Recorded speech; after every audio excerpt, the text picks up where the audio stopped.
Let me start off with the regular stuff that I have to start off by telling you I'm coming to you from our studios, thanks to our official studio sponsor, FanDuel Sportsbook. FanDuel is the official sports betting company of the No Mercy podcast. I'm very disgusted. I am having a very bad day. I'm coming to you right now, more than 2 hours before the New York Knicks play Game 5 at Madison Square Garden. Why am I coming to you? Because it's over, that's why. It's over. It's over. That damn Julius Randle, the mistake waiting to happen, 22% shoot from three-point range, jacking up shots. When things ain't going right, nothing goes right for him. All of a sudden, defense is a problem. All of a sudden, foul trouble is a problem. All of a sudden, continuity and ball movement and spreading the floor is gone. And now the New York Knicks on the brink of elimination. Hell, by the time some of y'all see this, it might be over. This season might be over. I don't think that's going to happen. I think they'll win Game 5. But it's over. How the hell you're the bigger and stronger and a more physical team and a lighter team that's not nearly as physical, far more finesse, is bullying you? That's what the Miami Heat have done. As far as I'm concerned, it's a sweep because the only game the New York Knicks have won thus far in this series is when Jimmy Butler didn't play, which was Game 2. So if they end up losing Game 5 at Madison Square Garden on Wednesday night, Jimmy Butler will have swept them because every game he played in, they won. Assuming that happens. And if they lose, all they're going to do is go back to South Beach. And who's the hell to say they were acting right in South Beach? For all I know, that's the reason they lost Games 3 and 4. Because Miami is a legit distraction. And I'll be the first to admit that. But I'm just disgusted because let me tell y'all something right now, and I want to state for the record, I understand the New York Knicks bum rushed and beat down the Cleveland Cavaliers in the first round of the NBA playoffs Eastern Conference. I understand that Cleveland Cavaliers looked softer, they were inexperienced, and Donovan Mitchell didn't have his best series. But that doesn't negate the point that I was making all season long. Donovan Mitchell, if he were on the New York Knicks, I think he could have done some special things. Certainly would have been better than Julius Randle.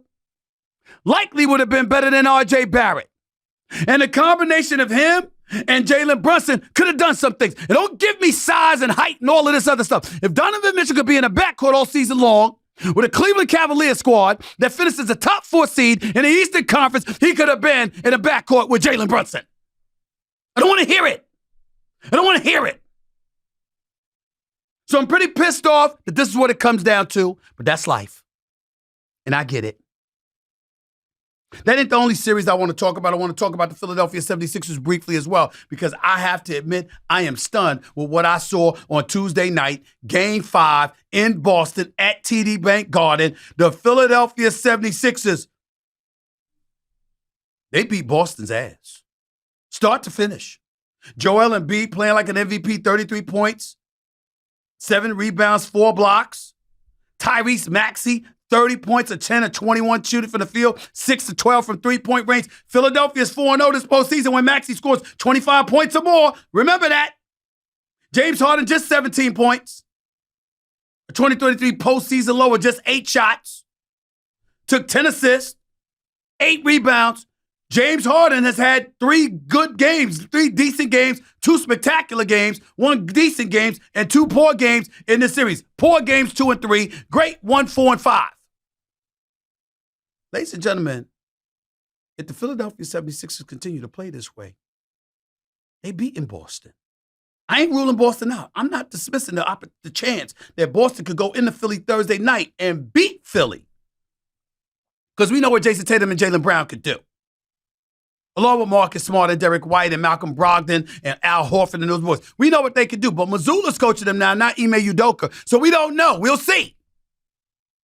But the way Philadelphia looked, ladies and gentlemen, if the Philadelphia 76ers look throughout these playoffs, the remainder of these playoffs, the way that they looked in Game 5 in Boston on Tuesday night, the 76ers could win it all. And I'm not saying they will, but they could. We can't rule it out. Then again, we can't rule out Miami. Because I never thought in my wildest dreams, without Tyler Hero, without a Victor Oladipo, with Jimmy Butler leading the way, with them having a porous offense throughout the regular season, that they would come into the postseason and be a top-rated offense in three-point field goals itself, offensive efficiency. I never saw that coming. So who the hell knows right now? It's up for grabs. This is what makes the NBA special. This is what makes the NBA special. Once upon a time, you had that big giant that everybody was shooting for. They wanted parity, they got it. We came into this postseason, 10 different damn teams could win the chip. That's what we said. Sure enough, it's true. Denver could win it. LA could win it. Golden State could come back from a 3-1 deficit. They could win it. Phoenix could win it. They still got Booker and Durant. And Monty Williams is finally using his bench. If that damn DeAndre Ayton could show up and act like he has a pulse, and that's a different subject altogether. The man lied. DeAndre Ayton of the Phoenix Suns. The man done booked this flight to head back home to the Bahamas and just didn't tell anybody. Because, my God, he looks sorry. I mean, damn.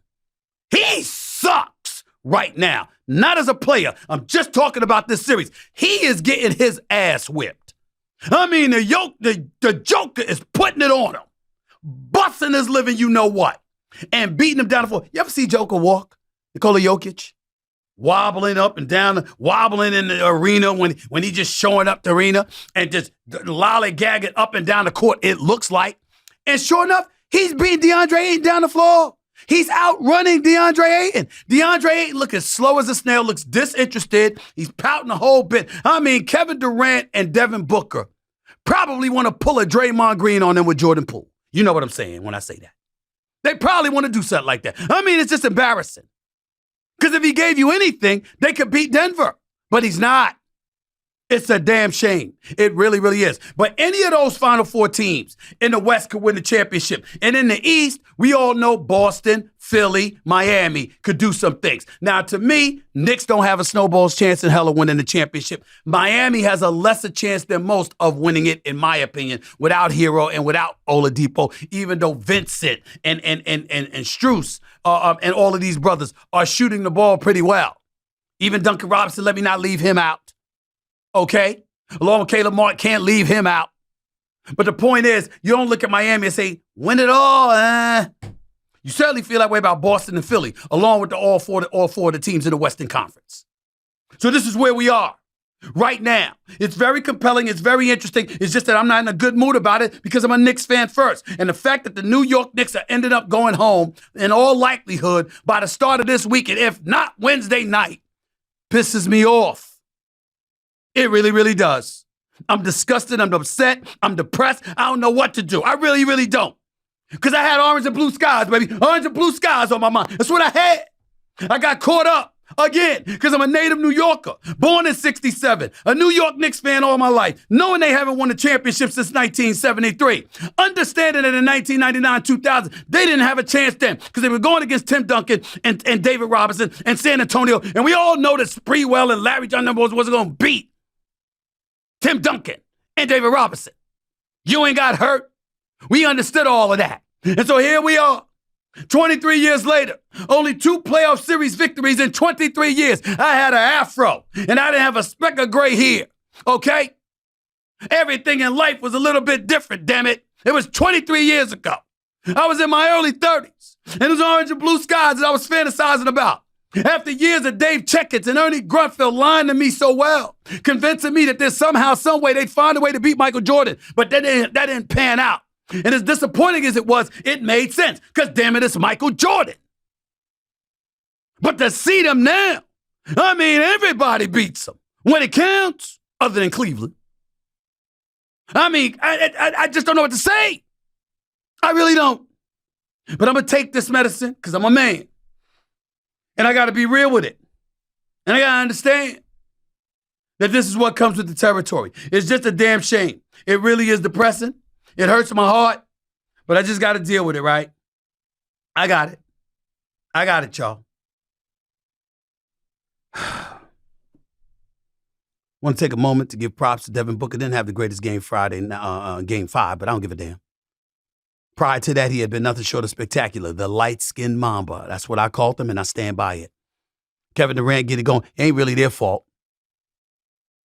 They can't get DeAndre Ayton going. Chris Paul, they're not better without him, but they looked better in this series without him because with Cameron Payne at the point guard, you're able to quicken the pace. Not only that, with Chris Paul gone, you're forced to play your bench even more. So Landry Shamet gets more playing time. Terrence Ross gets more playing time. TJ Warren gets more playing time. And obviously Payne. And that gives Phoenix a fighting chance if their big man showed up instead of acting like he was a little man. But that's what they got. And as a result, it is what it is. Before I get on out of here, because I got to get to an interview, this brother that I'm about to talk to is going to explain to you a couple of things. He might even talk about the Lakers and Golden State. He might explain to you and may convince you that Golden State is not finished, that they could overcome a 3-1 deficit. I'm here to tell you, I think they can. I don't know what's going to happen Wednesday night, Game 5. By the time you're watching this, okay, the game may be going on or the outcome might be decided. I'm doing this before that game. I think Golden State is winning Game 5. I think they're going to go back to LA Friday and win Game 6, and I think they are going to force a Game 7. My issue is I don't know if they'll have it in them to beat LeBron James 3 times, but I will tell you this. Would it not be special if Steph Curry avenged a 3-1 lead that he ultimately lost in the 2016 NBA Finals to LeBron James by overcoming a 3-1 deficit himself this time and knocking off LeBron James in his 20th season in the National Basketball Association? It would seem to be poetic justice. And if anybody can pull it off, it's Steph.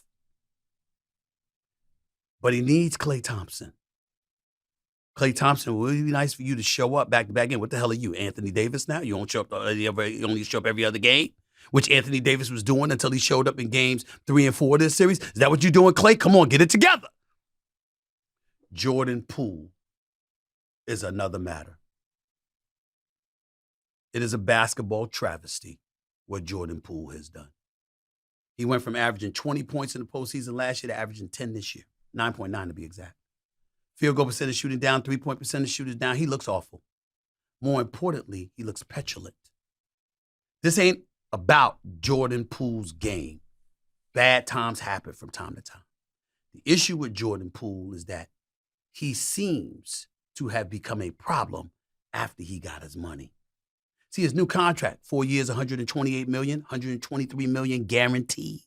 It don't kick in until next season. It doesn't kick in until this summer, off season. So he got his money coming, and he knows it. Averaging about $28 million. And how he acting. Turning his nose up at the media, acting like he's being victimized, acting like, you know what, people are bothering him and people are doing him wrong. No, you playing like trash. And you ain't helping Steph Curry and Klay Thompson. You did it maybe for one game this postseason.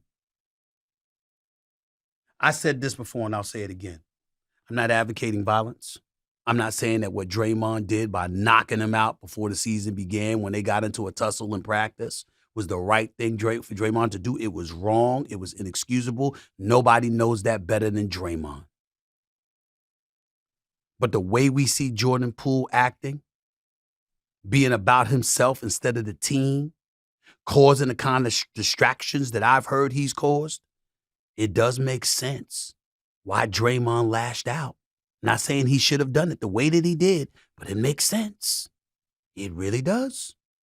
Because Jordan Poole's behavior has changed since he got his bag.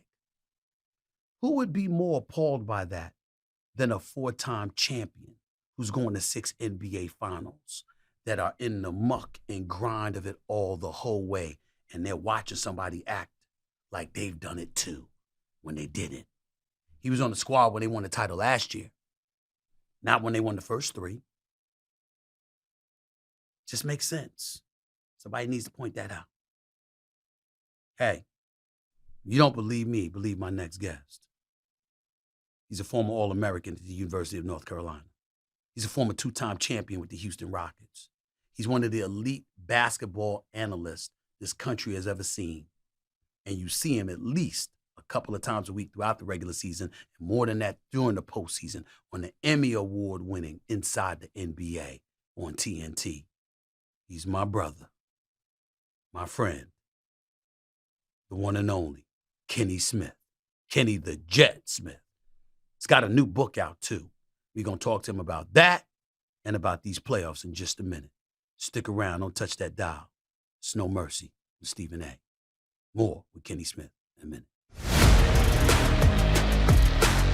In a lifetime of covering sports, I've been introduced to cultures from all over the world. The biggest stars right now, from Lionel Messi to the Greek Freak, come from all corners of the earth, all sections of the globe. And I'll tell you, the best way to really appreciate an international culture is through the magic of language. That's where Rosetta Stone comes into play. They've been the experts in language learning for 30 years. And you can get their award-winning app to learn 25 different languages, anytime, anywhere. Spanish, Italian, Chinese, whatever you choose. You'll make real progress for real-life conversation in as little as 10 minutes at a time. And it's intuitive. No memorizing flashcards and that stuff that didn't work in school. So prepare for travel abroad or look to keep that mind sharp.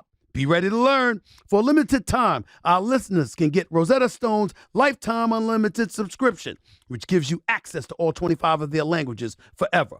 For 40% off, visit rosettastone.com/mercy today.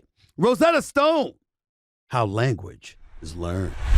I like working with brands that let you celebrate you.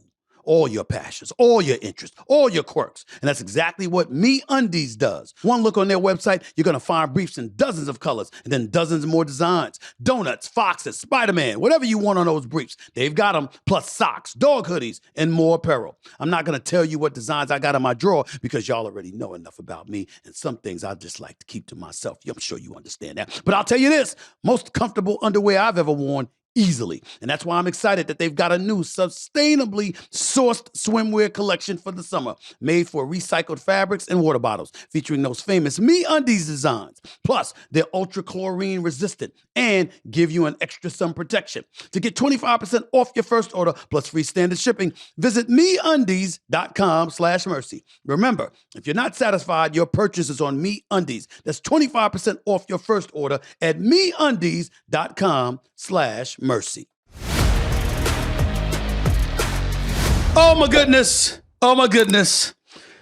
My guest, I got to be official here for a second.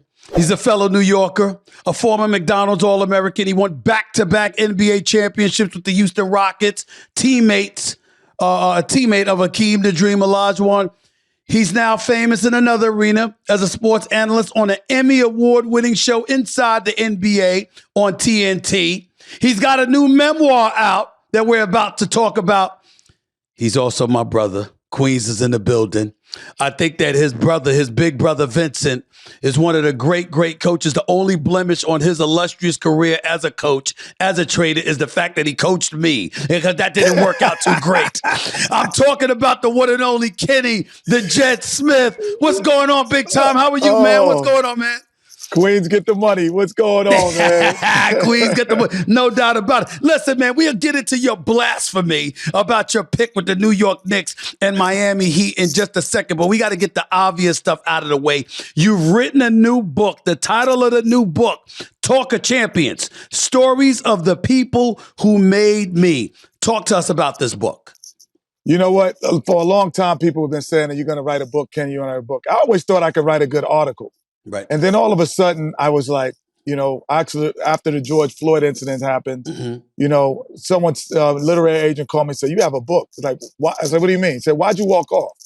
And I was like, "Well, it was because of the people and the people who made me."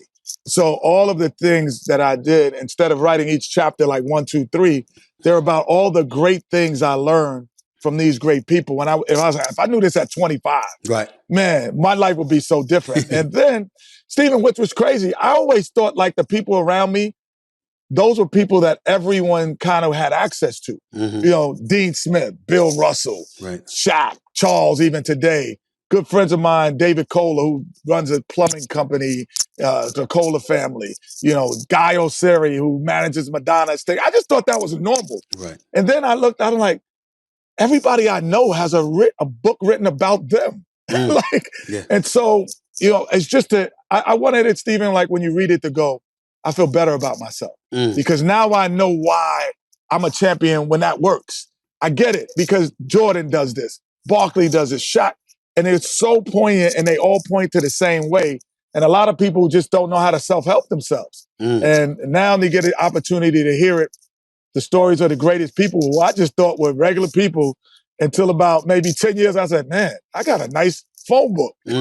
You know, it's interesting that you bring that up because you're talking about this book being inspirational and motivational and basically being a self-help book. But you prefaced your comments by saying you were told you had a book and you were convinced you had a book in you after you walked off the set. And for those who don't know, let me remind them, George Floyd obviously is murdered by a police officer in Minneapolis, Minnesota. Obviously, social justice issues were really percolating at that particular moment in time, more than it had at any time in recent memory. Protests were going on all over the country or whatever. And you were on the set of TNT and you said that you felt it was appropriate for you. You thought it was not appropriate for you to be there that day. So you got up and walked off the set. That is what transpired. As you reflect on that moment, talk to us about how that moment for you really, really crystallizes and percolates for this particular book, this memoir that you're writing. Well, it was kind of an interesting day because, like you said, it was the most, poignant moment and, for us in our lifetime, a younger generation of social justice. And so, we had a show that night and I came downstairs from the hotel. The doorman was like, hey, Kenny, how you doing? You need your card? Yeah, got my card. Got to the door, got to the gate and the security gate at TNT. Hey, Kenny, we'll let you in. So everything felt normal. And then when Ernie started the show, and I had no idea that I was going to do that, Stephen, at the time. Ernie starts the show and he's like, live from inside the NBA. And everything felt normal. And I'm like, today's not normal. I can't make it normal. I just can't be on TV and be a talking head. So I got to join the march. I got to join it instead of just hearing about it and talking about it. Join it. And I think that would be more significant. And to me, it was. And then it started to reflect like, well, the story about Dean Smith and him talking about apartheid when I was in college and the story about, Michael Jordan talking about how great he's going to be. That's why I walked off. It wasn't just that moment. It was like all of those moments of these people that I met and it really influenced my life. And then I go into other things about being a champion, obviously, as well.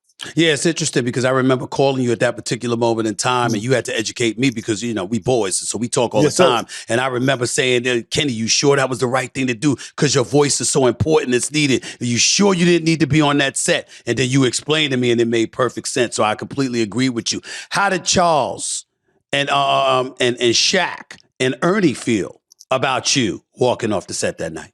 Well, it's interesting because that's in the book as well, because I think that, I thought at first Charles and Shaq, even Charles has said it publicly that he felt blindsided a little bit because, he should have known. But I think when you're trying to do something that's correct and something that's socially correct and morally correct, you don't seek approval from anybody. You just go do it. You know what I'm saying? You just do it. And I wasn't trying to seek approval, honestly, from them as well.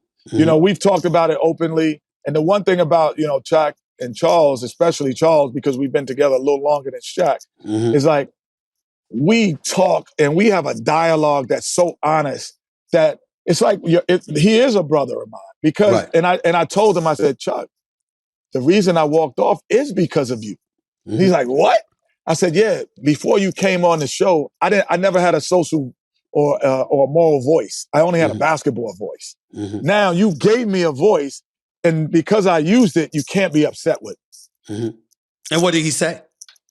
And then he agreed. He still agreed to disagree. He said, you still should have told me. And I'm like, so it was just about not telling him, So he's so funny. It's interesting because, you talk about you being a basketball voice, but I can tell you I've known you for more than half of my life. And I can tell you from the bottom of my heart, I've never viewed you as just a basketball guy because even when you're breaking down basketball, you're bringing such in-depth knowledge and such a perspective that transcends the sport that I've always viewed you as somebody far deeper than just breaking down basketball from an analytical perspective.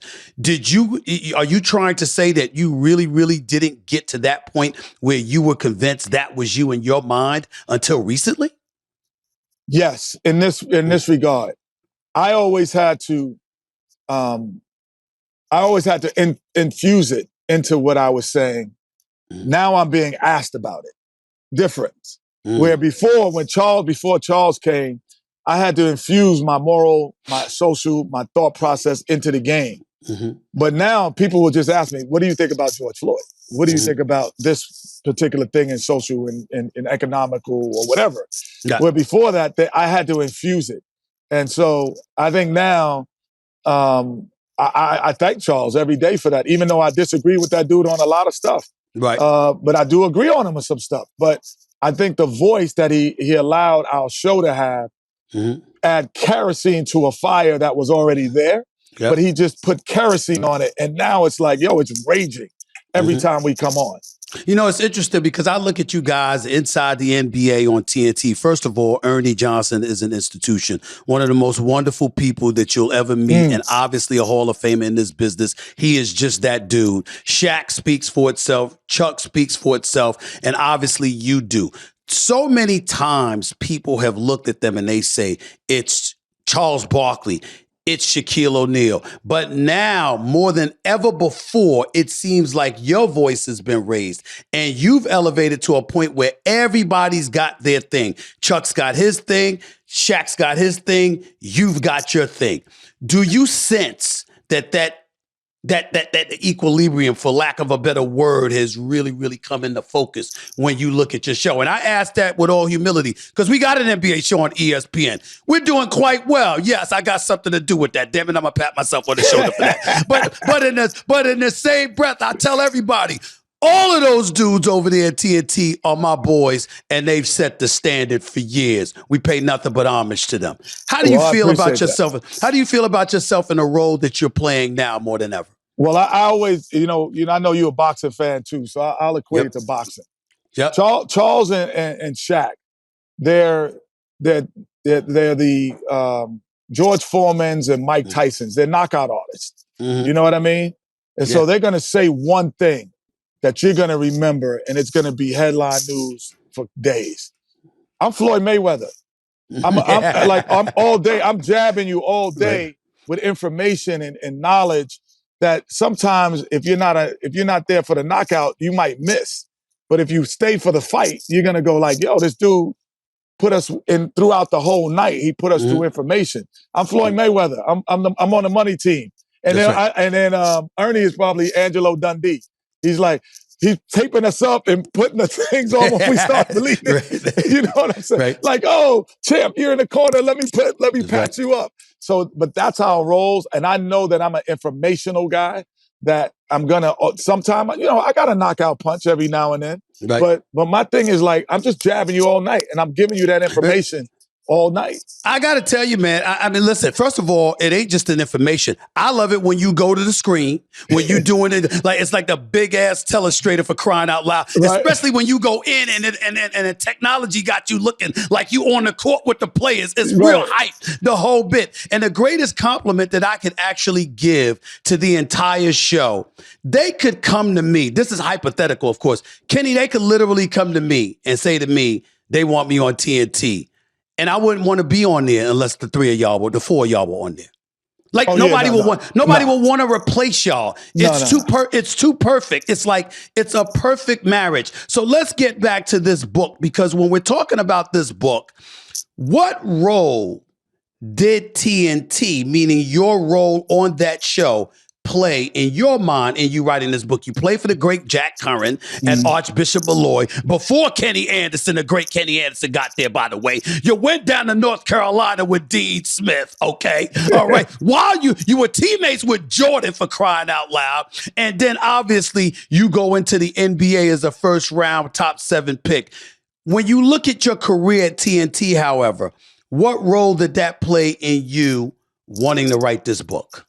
It was another 3 chapters, because it exposed me to be brothers with Charles and Shaq and Ernie. So it exposed me, where before I was with, like, you just named, think of the people just named that I was associated with on a daily basis, Stephen. Not like, oh, you get a call. Hey, no, Dean Smith every day in his office.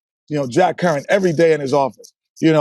Bill Russell every day in his office, who, and it's in the book, the story he told me one time, Stephen, we're talking, and he's looking at these papers because he was the general manager. First of all, he drafted me. Now he's the general manager. And his rule was I had to sit next to him on every flight and every bus ride.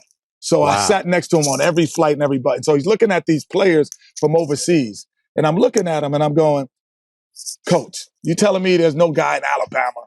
You going all the way to Europe? And he look at these guys. There's a guy in Alabama and he stopped me. And he goes, Kenny, as an African American, you can never not want inclusion. And so now he takes a basketball moment to give me a moment that I take in my whole life now.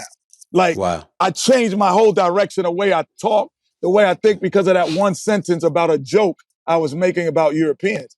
Then you go to TNT and you add those comments like that Shaq makes that, I'm like, Shaq, you don't get tired of seeing yourself on TV, bro? Like all these commercials, he's like, Kenny, we're in a window that you only 8 years. So you have to maximize as a business. So he's teaching me about business, where I'm thinking, I'm going to talk dunks with this dude. And he's telling me how to be a better businessman for an hour. Magic Johnson, the same thing when he was here. So TNT allowed me to just have great relationship with the world's greatest people. You've always been one of the best brothers I've ever known in my life, personally. Who's had the biggest influence as it pertains to the man that you are and the man that you've become? My mom and dad, because they taught me that, I would have never noticed these people that I've met, but they taught me how to listen. So they're like, Kenny, you got to listen. You got to listen. So when you listen, you start to hear things that you probably didn't know was coming. And then it allows you to move in a different direction. And that's what I think the great thing about our show, Stephen, is like, I've been on other shows and they got, Kenny, you got 15 seconds. This guy got 15, this guy. I'm like, but what if he says something in the middle of his 15 seconds that I hate? Right. I can't change my thing. They're like, nope, you gotta go with your point. So now my mom and dad taught me how to listen. And then that allowed me to be. And so I would say because of them, they've made me the person I am. And hopefully teaching my children to be that same person, be listeners before speakers. I'll give you another great compliment. You encourage other people to want to listen. Obviously, I've been as raw as they come. You've known me for all of these years. You know how I roll. And when I was getting on Kyrie Irving, you called me about that and had a call and talk with me about that. Well, guess who rolled up on me at the Staples Center a couple of weeks ago? I'm sorry, the Crypto.com Arena couple of weeks ago. It was Kyrie. Wow. We shook hands and we spoke for a minute. And I'm gonna talk to Pops in a few weeks as well. Well, because of you. Because of you. I will say this, Stephen, because Kyrie and and his dad, always New Yorkers. I know them, but we're not. I know a lot of people around Kyrie, but me and Kyrie don't talk. But when I called you, I just was like, bro, like we're all cut from the same cloth. So actually, when we're discussing him, we're discussing us. He has the same mentors that I had, and that and D had his dad, and we're all in the same circle. So I was just like, let's fix it. I never talked to them about it. I never talked to anybody. I just talked to you, and this is the first time publicly that we even talking about it, because I thought it was important that if we're all cut from the same cloth, there's something that. And I know that we all have this stubbornness about us too. Yep. You know that because you learn from That's Vince. Right. Vince learned from him. So we got this stubbornness about us that is injected that we're not going to accept certain things from certain people. And so, but we are each other. I am Kyrie Irving in a sense. You are him. I am Stephen A. So I could never talk bad about Stephen A. because like that guy, the people who influence him influence me. So it makes no sense. Ross Strickland, Mark Jackson, we all the same, man. Like, so it's important. I'm glad y'all did that because now we feel whole because you did that. I feel better. By hearing you say that, it makes me feel better. So when I call Rod right after this and be like, Rod, what's going on in college? I don't feel like I'm faking anything. And I'm going to fix it too. And the fact of the matter is, those are the exact words that you used when you called me. You said we all cut from the same cloth. And you know how much I love Rod. Right, exactly. You know how much I love my man Gary D. Howard, Right. Reggie Howard, you, the Thank Vince, you. the whole Thank crew. you. So I'm like, Thank I said, you. I got it. I Thank looked you. at Kai. I said, I got it. I got Thank it. you. I'll deal with it. No question about it. But still do your job. And that's what I course. said. If he's in the news and he needs to be talked about as a basketball player or something else, you got to do your job. But we can't get to the point where we feel emotional about it. And that's what I'm saying. That's fair. No question about it. And as I look at this and I read this book, I'm thinking about all the lessons that you've tried to espouse upon people. When you think about the effect that a book like this could potentially have on the basketball community, what is your desired effect? This book right here that you just wrote, your memoir, what effect do you want it to have on your brethren, meaning the basketball community? Yeah, I think the first thing, from an ownership standpoint, team owners, like understanding the dynamics of people. And so, when you understand the dynamics of people, then you're gonna lead them better. I coach at AAU, as you know, and from you, my brother, 5th grade, 6th grade, all the way up in high schoolers. And there was a 7th grade parent that was barraging me one day, like, my son's not playing, Kenny, and And I stopped her and I said, listen, I'm never gonna have a basketball conversation because I just gonna feel I'm always gonna know more than you in the basketball. However, do you know that John leads the team in stretching? He leads the team in this. When he called the timeout, he's the one who I give him more power as a person that he would ever get as a basketball player. And that's what the head of IBM, he's doing things that the head of IBM, the head of ESPN, TNT, that's the quality they're looking for. So do you want your son to be a decent little college player, or do you want him to be the head of TNT? You tell me. So that's what I want to instill in the basketball community, is that, like, there are certain things that are qualities that are important for the 12th man on the team when you're getting to have, as well as your superstar he has to have. Those are championship talks. There are things that the 12th man on the team, when I was at North Carolina, he made me a first team college basketball player. If I'd never heard him say that, the guy named James Day or whatever, or going down the list, I would have never been that. So you gotta implement everyone into your system to being a champion. It's the secretaries. It's like everyone. When I used to call the Carolina basketball office, Stephen, the secretary answers the phone. Hey, Kenny, what do you need today? Are you good? Are you okay? That is what champions are made of. That's what this book is about. Got you. I read that you said you once imagined what it would have been like if you played in Chicago in the NBA with Michael Jordan. Is that true? What's that about? Yeah, I wrote that in a book. I was jealous of Scottie Pippen my whole basketball career because I was the 6th pick. He was the 5th pick.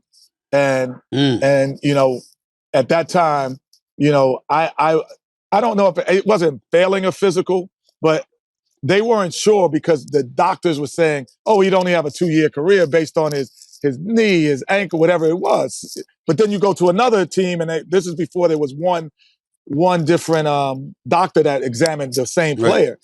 I'm the reason that the rule is like that, because I was able to do multiple things, and they were getting all these multiple reports. So I was jealous that Scottie Pippen got to play with Michael Jordan, because I knew that I needed a guy like that to go, Kenny, you got to push yourself harder.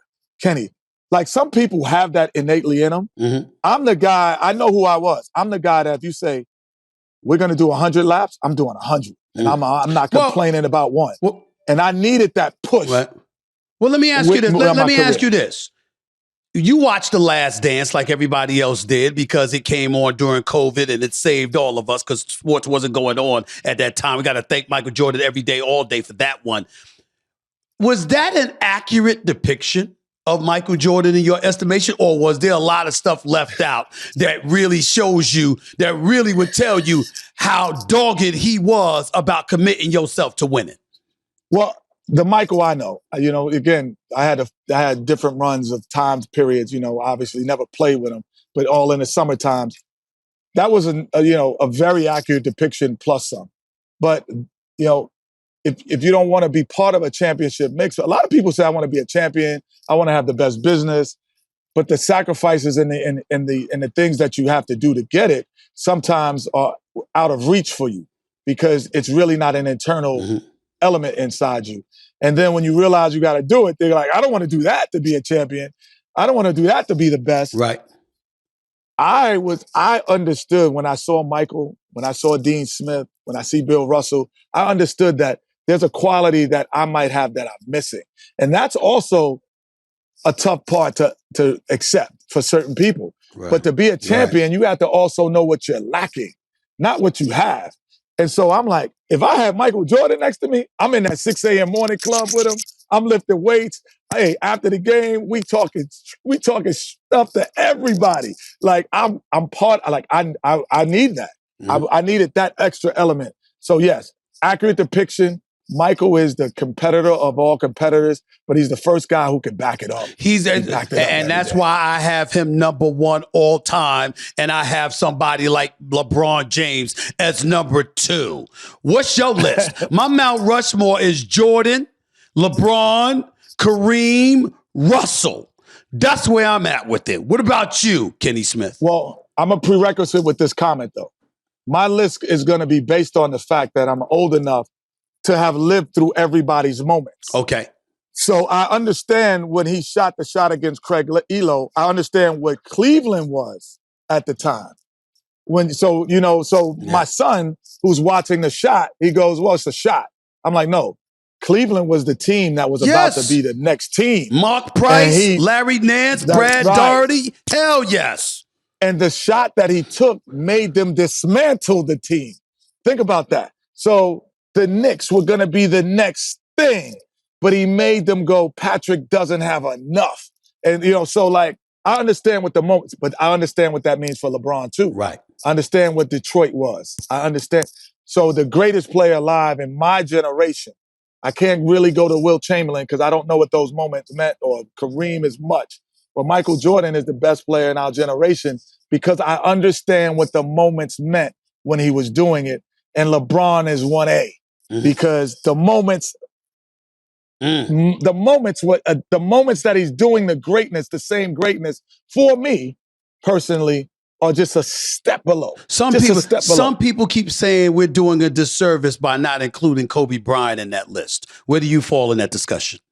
Well, I think the late great Kobe Bryant, if you say who's the best two guard in the NBA, even when Kobe was around, they would say it was Kobe, who was the second best.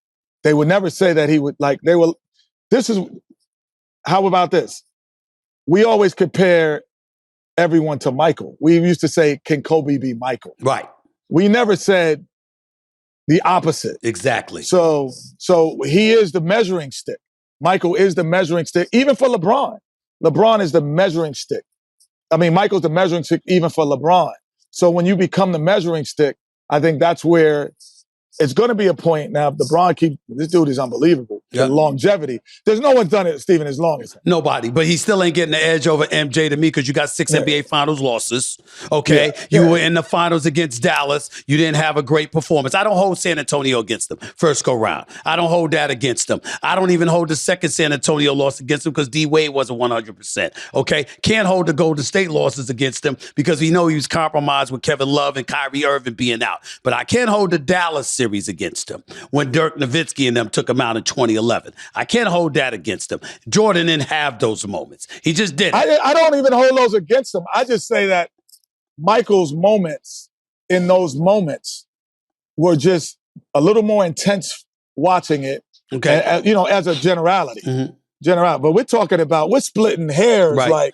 Like we're talking about the greatest or maybe the greatest. Right. We're not talking about LeBron James' career compared to Kenny Smith's career. That's right. You know what exactly. I mean? That's why I try to tell him. I try to tell him all the time. This is not an insult. That's why when you see me on First Take and I've got the ticker on it, great father, great husband, great movie, great actor, great director, great businessman. I'm like, damn, how many compliments do y'all want me to give you? I got you in the history of the game. I got one player above you in the history of basketball, and they consider it hating. It's unbelievable. It's unbelievable. But Kenny, having said all of that, I'm not going to lie to you.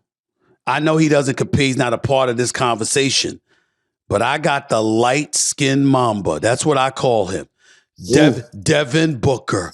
This brother is something. And there's a separate conversation because we understand Devin Booker ain't there yet. But what I'm seeing from this brother in these playoffs is something to behold.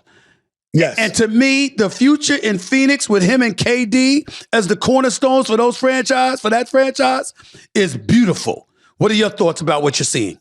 Yeah, he's a three-way scorer because, now we see that he can push the ball from free throw line to free throw line, where when he's playing with Chris at times, he doesn't have to do that. Right. But when he's playing the ball from free throw line to free throw line and has the ball as the initiator, we're like, oh my gosh, we didn't know he had that. We didn't know he had that inside of him. So, the great thing about Chris Paul, when he comes back, he's a Hall of Famer, a student, a savant of basketball. Yes, he is. He's gonna be able to figure out how to do that while he's there. But from free throw line to we know he could catch and shoot. We know he could 2-dribble you. We may even 3-dribble you. But I didn't know he could go from free throw line to free throw line and create havoc until this year. But look at his game. I call him the light-skinned Mamba because I think his game imitates Kobe's to some degree. Kobe had to play point at one point in time where guys got injured and he had to show you what he could do. We knew that he could score. We knew he could go from free throw line to free throw line and do what he's doing. The pump fakes, the spins, the open court excellence, the three-point pull-ups, the whole bit. I'm seeing that from Devin Booker right now, and it's spectacular to watch. The only thing that separates Booker from Kobe or even when Paul George was in his heyday is the size. Yes. Because he's not going to always have the size advantage against the guy guarding him. Mm-hmm. With Kobe, 99% of the two guards in the league are not going to be 6'7". And then if you put a small forward on him, he's too slow. So with Devin, you maybe could put some physicality that he doesn't just, I'm just more physical than you tonight when my shot is off. Right. That's the difference between him and Kobe. Kobe is like, when his shot is off, he's like, oh, I'm going into the post, and I'm just too big and too strong for you. How shocked have you been by what you've seen from the Lakers? Not shocked. This is who they are, great or inconsistent. This is who they've been, and it's really two letters, A, D. Yes. It's just two letters. Up and down. Hey, Steven, it's kind of weird, I was saying this to Chuck last night. I was like, it's like going to an Usher concert, right, in Vegas, and he's hitting every note, He's hitting every note. And then the next night you go and he's falling on his skates and he's not. I'm like, wait a minute. This was Monday. This is Wednesday. It's the same show. Why aren't you hitting the same notes? Right. But because he goes so to the stratosphere of greatness, you think that he would never be average. And I think that's the problem, that not even problem, that's the thing that's baffling, that you go, man, how does he get average though? When he's so in the stratosphere of greatness. That's right. It makes no sense whatsoever. And I got to tell you this too. I've brought this up and I'm not apologizing for it. I said, if Steph Curry finds a way to win this series and Steph Curry finds a way to win a 5th championship, we might have to start talking about him on the Mount Rushmore. We're talking about the greatest shooter that's ever lived.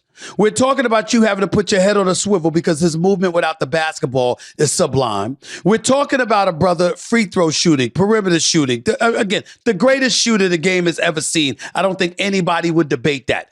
If he wins, it would give him one more title than LeBron. He'd tie with Kobe and Magic, okay? 5 championships in 7 trips. I got to pay attention to that and look at the impact that he has on the game and say to myself, excuse me, it's not at least worth a discussion that when we talk about the Mount Rushmore of basketball, he might warrant consideration sometime in the future? I'd have to agree. Because what he's doing is he's propelling other players around him to be at levels that they possibly might not have been if they weren't with him.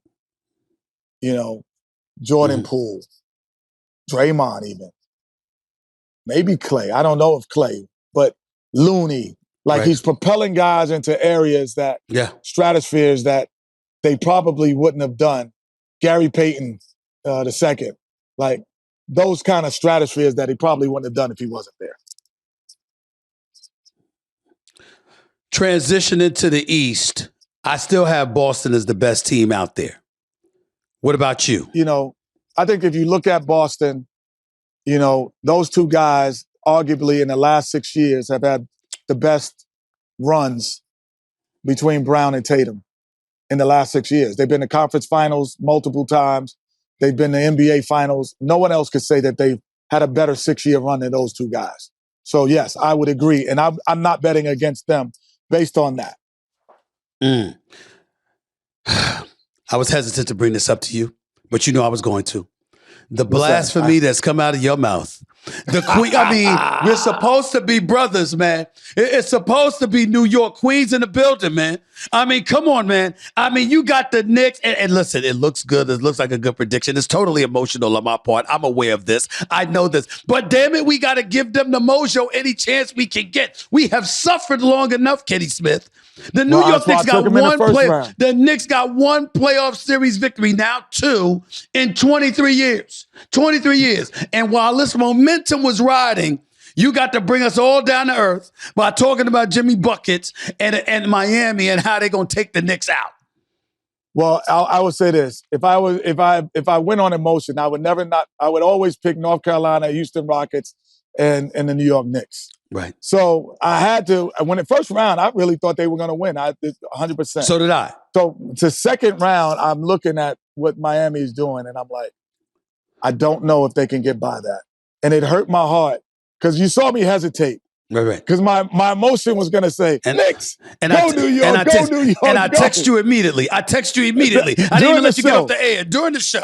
During the show. But my mind said the pieces around Jimmy Butler are better than the pieces right now around both Jalen Brunson and Julius Randle. I just felt that way. I'm down on Julius Randle, man, because do you know I looked up the stats over the last 3 postseasons?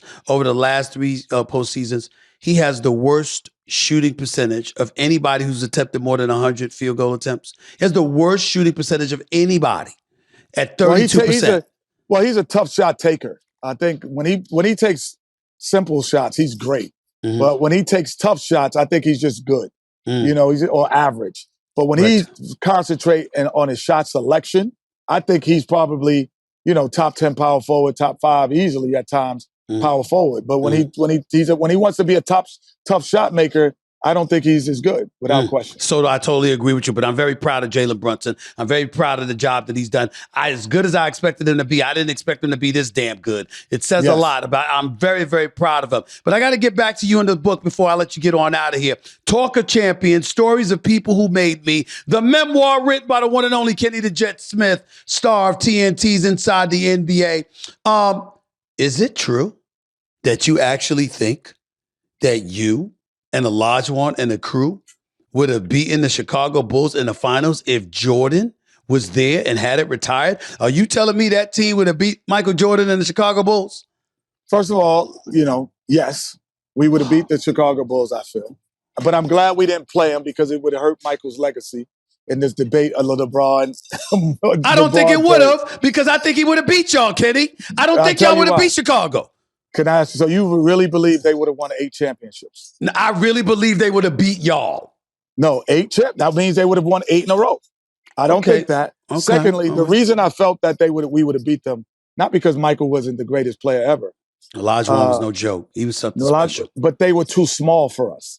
Because remember, there was no Horace Grant. Remember, he was in Orlando. That was when all the contract stuff.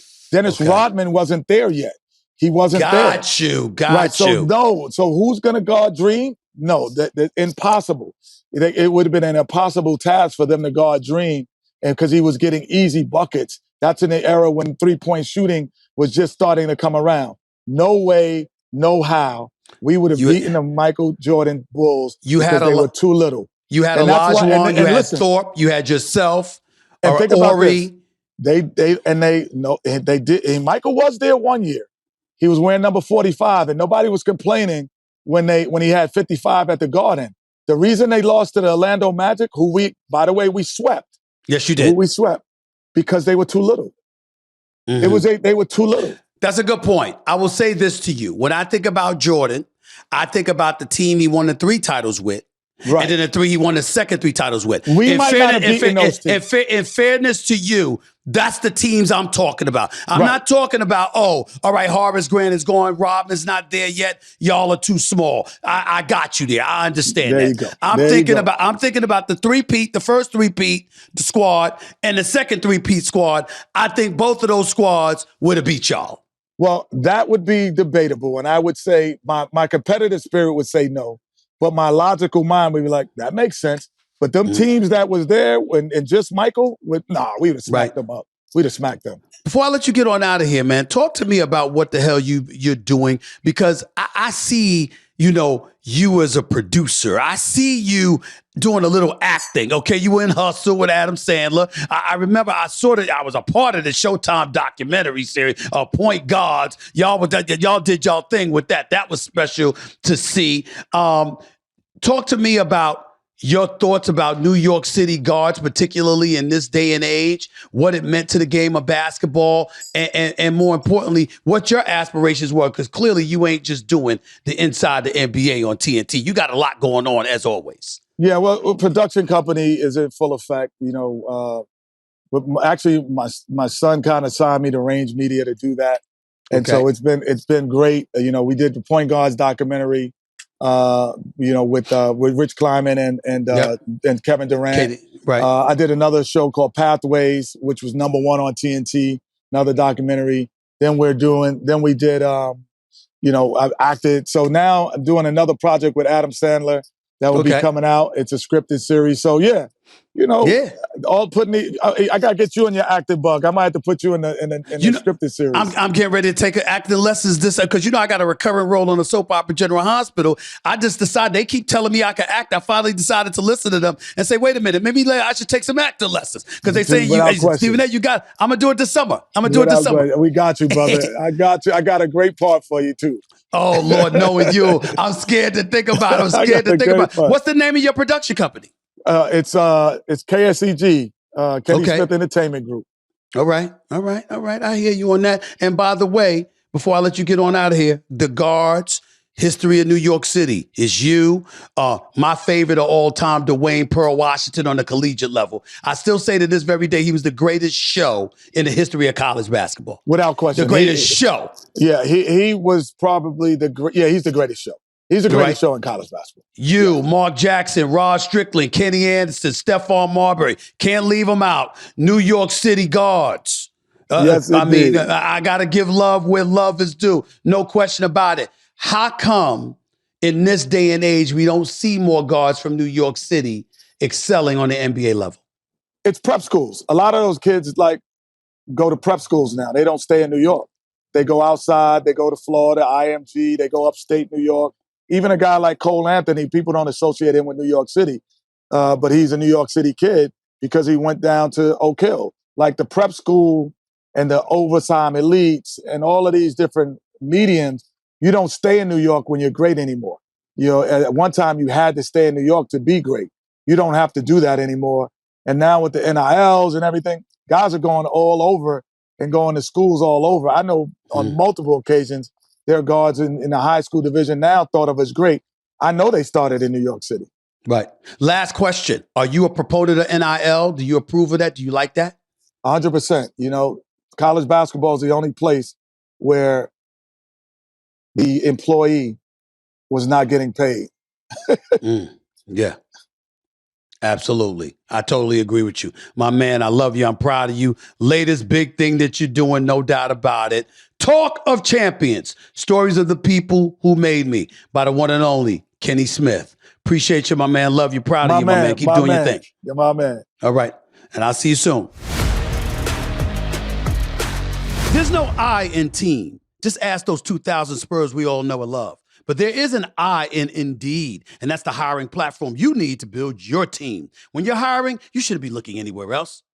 You shouldn't be wasting time on multiple sites. You shouldn't be guessing which candidates are the best for the role. You shouldn't be watching those 3 million other businesses use Indeed while you fall behind. Nope. Indeed is the hiring platform where you can attract, interview, and hire all in one place with powerful tools to help you find top candidates. And my favorite part, they'll match you with quality candidates instantly. So start hiring now with a $75 sponsored job credit to upgrade your job post at Indeed.com/mercy. Offer good for a limited time. Claim your $75 credit now at Indeed.com/mercy. Indeed.com/mercy. Terms and conditions apply. Need to hire? You need Indeed.